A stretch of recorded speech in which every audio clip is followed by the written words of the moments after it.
April 22nd is shaping up to be a major date in the ICC case involving former President Rodrigo Duterte. That's because the appeals chamber is finally set to release its decision on a key legal question. Does the ICC still have jurisdiction over the case? At first glance, it may sound like a technical court issue, but this ruling could actually decide how the case moves forward from here, and why legal experts are watching this so closely. The International Criminal Court's Appeals Chamber has scheduled April 22nd, 7 p.m. Manila time, for the release of its judgment on Duterte's jurisdiction challenge. The core issue goes back to the Philippines' withdrawal from the Rome Statute in 2019. Duterte's legal team argues that because the country is no longer part of the treaty, the ICC should not continue exercising authority over the case.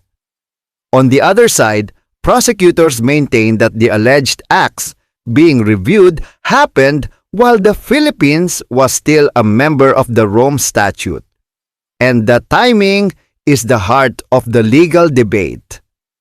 The ICC has previously held the view that a country's withdrawal does not automatically remove the court's authority over acts that allegedly happened before the withdrawal became effective.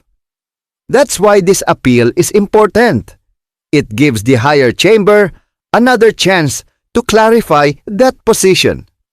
What makes this more than just a court update is what comes next after the ruling. If the appeals chamber agrees with the earlier decision, then the case likely continues on its current path in The Hague. That would mean the focus shifts away from jurisdiction and more toward the next legal stages, including evidence, procedure, and future hearings.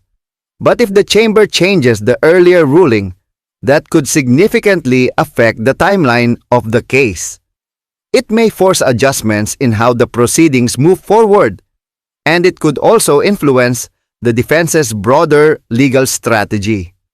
This is why April 22nd is getting so much attention. It's not just about whether one legal argument succeeds.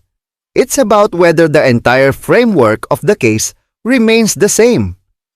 And beyond Duterte's case, this decision could also shape how international courts handle situations where a country leaves a treaty, while legal questions tied to earlier periods are still unresolved.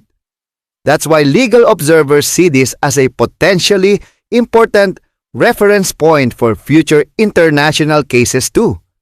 The bigger legal issue here is actually simple when broken down.